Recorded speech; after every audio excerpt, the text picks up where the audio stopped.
akan menjadi lebih punya power yang besar. Itulah power of happiness.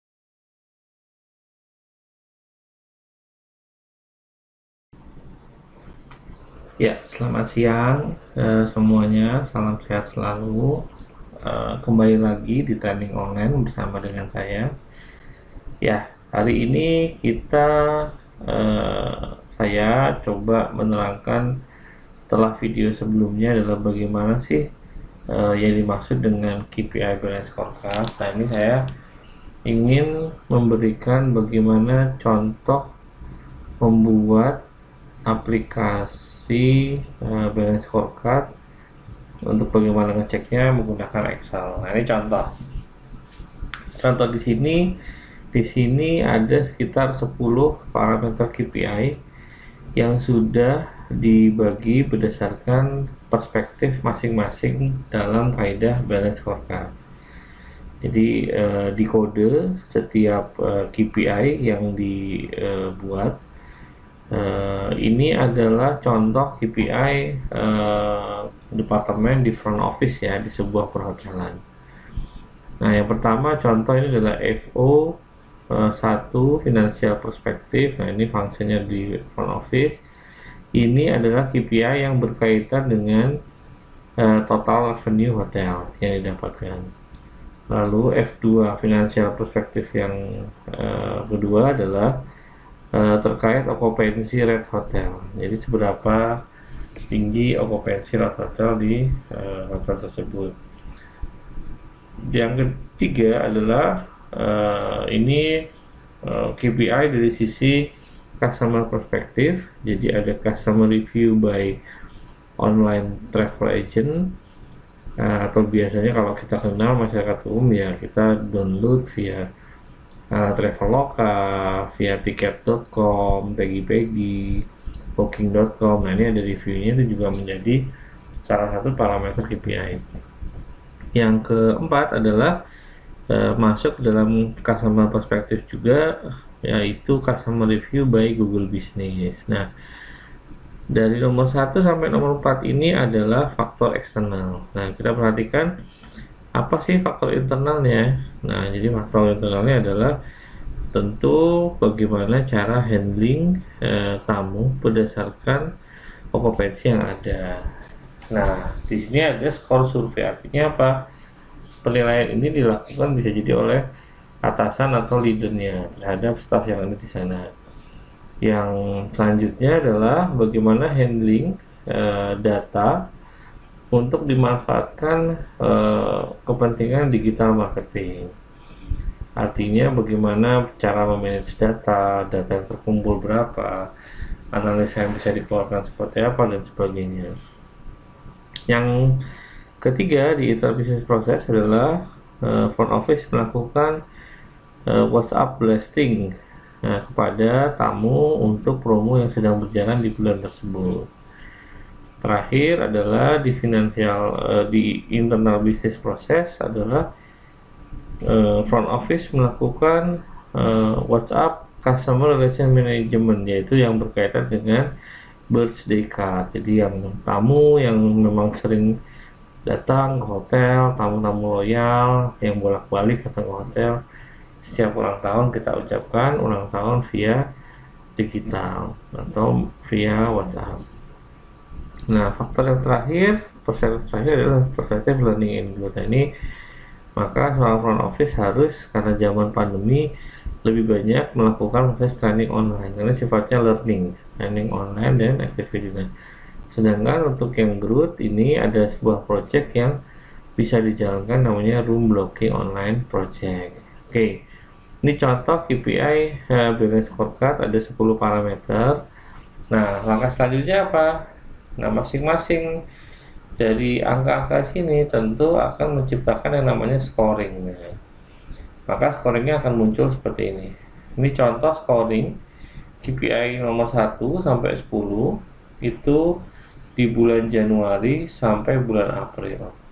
Nah, Januari, Februari, Maret, April. Nah, bagaimana untuk pengisian datanya? Nah, kalau bisa pengisian datanya menggunakan satuan yang tidak terlalu jauh jaraknya, angka 1 dengan parameter yang lain, sehingga nanti kalau dibuat grafik ataupun dibuat analisa itu akan lebih memudahkan bahan analisanya, serta lebih mempercantik tampilan grafisnya jika diperlukan untuk presentasi di depan board of director ataupun di depan owner. Nah, langkah yang kedua adalah setiap perpindahan bulan, misal dari Januari ke Februari. Nah, tentu ini ada pergerakan data, karena dari balance scorecard itu yang dinilai adalah bagaimana keterkaitan hubungan data antara learning and growth, internal business process perspektif berkontribusi terhadap bagaimana customer perspektifnya, dan tentu bagaimana dengan financial perspektifnya. Nah, sehingga itu diukur. Ini contoh data growth dari bulan pertama ke bulan kedua, Januari Februari. Ini adalah data growth dari bulan 2 ke bulan 3, dan ini adalah data growth bulan 3 ke bulan 4. Kenapa ini penting? Karena kita harus lihat timeline-nya. Apakah dia naik, apakah dia turun, ataukah bahkan dia statis di level yang sama. Termasuk juga untuk memonitoring apakah memang parameter KPI yang memang sudah dibuat itu memang masih layak dipakai, atau memang harus dirubah, atau sebagai bahan kemungkinan ada analisa lain yang harus dipertimbangkan, baik faktor eksternal maupun faktor internal.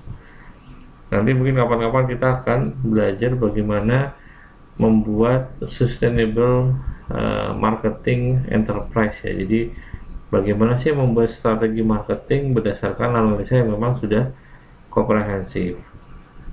Nah, dari data sini kita buat analisa sederhana saja menggunakan pivot. Nah, jadi ini datanya sudah di pivot gitu ya. Nah, jadi kalau pivot tinggal di copy, lalu ada di sini ada insert, ada pivot table, bisa dimasukkan di sini. Ini contoh. Ini data sum atau growth dari bulan pertama ke bulan kedua. Nah, lihat di sini. Semua parameternya itu menunjukkan tren yang growth atau positif, baik finansial perspektif, customer perspektif, maupun internal business process perspektif, dan learning and growth. Kita harus cek apakah memang growth. Nah, ini cara pertama bisa langsung seperti ini. Kalau memang semuanya trennya naik dan tidak ada yang minus turun, artinya kemungkinan parameter KPI-nya ini sudah benar yang ditentukan atau sudah sejalan. Berarti semua identifikasi faktor yang menentukan sisi eksternal maupun internal ini sudah diidentifikasi dengan baik. Bisa juga dengan cara kita melihat langsung bagaimana trendline-nya. Nah, ini contoh, ini dari bulan Januari ke bulan Februari. Kita lihat ternyata memang semua parameternya meningkat, mulai dari learning and growth, internal business process, juga akhirnya mengakibatkan customer perspective dan financial perspective juga meningkat. Nah, ini bisa dimainkan ya. Bagaimana peningkatannya? Misalkan kita bikin trend line-nya. Nah, di sini ada trend line. Ini apakah linear ataukah logimetrik atau ada eksponensial. Ini contoh kita pakai yang linear. Nah,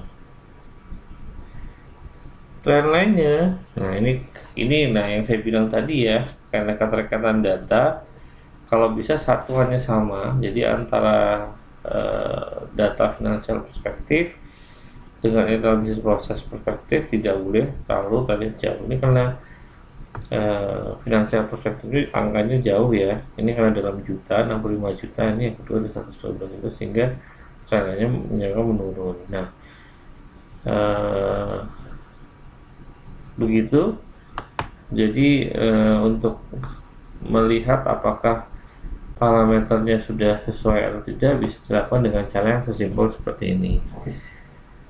Sangat mudah ya. Jadi saya ulangi, tahap pertama adalah dideskripsikan dulu bagaimana KPI-nya.